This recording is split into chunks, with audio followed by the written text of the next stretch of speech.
Look at the grasshoppers in this field. Some grasshoppers are green while others are brown.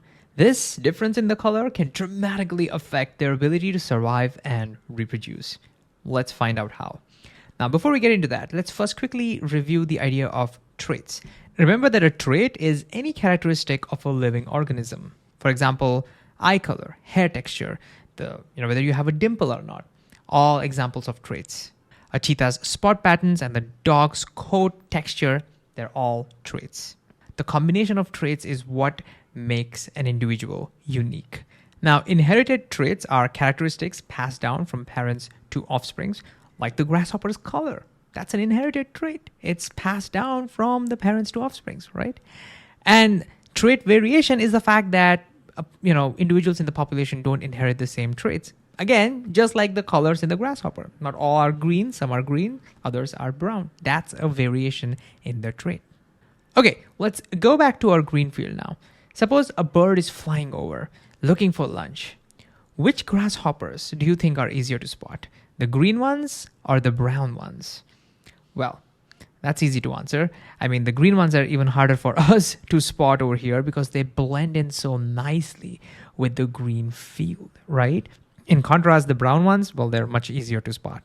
This means the green color works in the grasshopper's favor. They are more likely to survive and reproduce in this environment.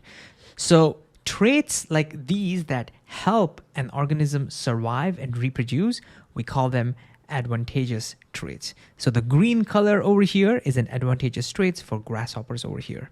What about the brown color? Well, this color is making them easier to spot. They're becoming easier prey, and therefore this color is making them harder to survive and to reproduce. So such traits that make it harder for an organism to survive and reproduce, we call them disadvantageous traits. So in this particular example, the brown color is a disadvantageous trait for the grasshoppers.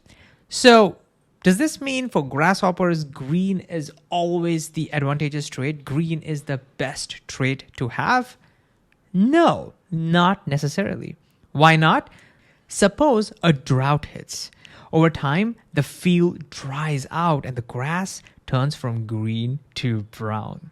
Now look, it's the brown grasshoppers that blend nicely into this brown grass, right? But it's the green ones that are now easy to spot.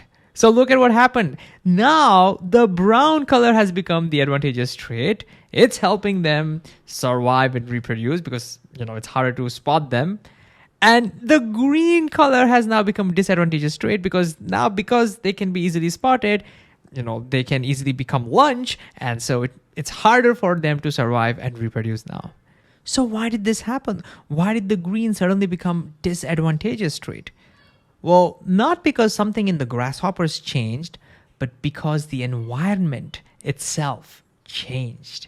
So the lesson here is that there is no single best trait. Whether a trait is advantageous or disadvantageous completely depends on the environment. A trait that helps in one environment could be very harmful in another. Okay, so now let's think about this question. What if there was no trait variation among these grasshoppers? What if all the grasshoppers over here had the same color? Let's say green.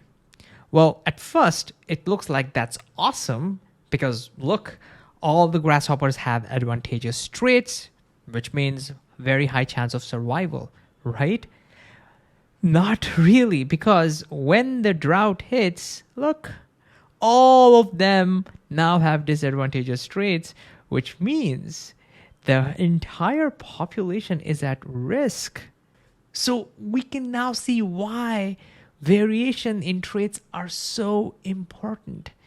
Because some grasshoppers were already brown to begin with, they were already well suited for the drought conditions. This is why trait variation is so important for the survival, and not just survival, for their ability to reproduce and continue, grow their population, for example. It's so important because the trait variation acts like a buffer. It ensures that when the environment itself changes, and they always do, sometimes slowly, sometimes quickly, but environment will always change. And when it does, the trait variation ensures that there will always be some individuals, or there's a high chance that there will be some individuals or a group of individuals which will already have some traits that would be advantageous in that new environment.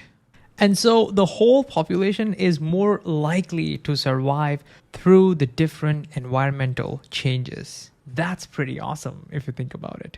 So let's summarize what we've learned.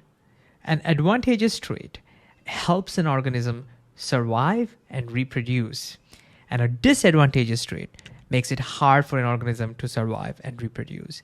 And whether a trait is advantageous or disadvantageous depends on the environment. A trait that's advantageous in one environment could become disadvantageous in another.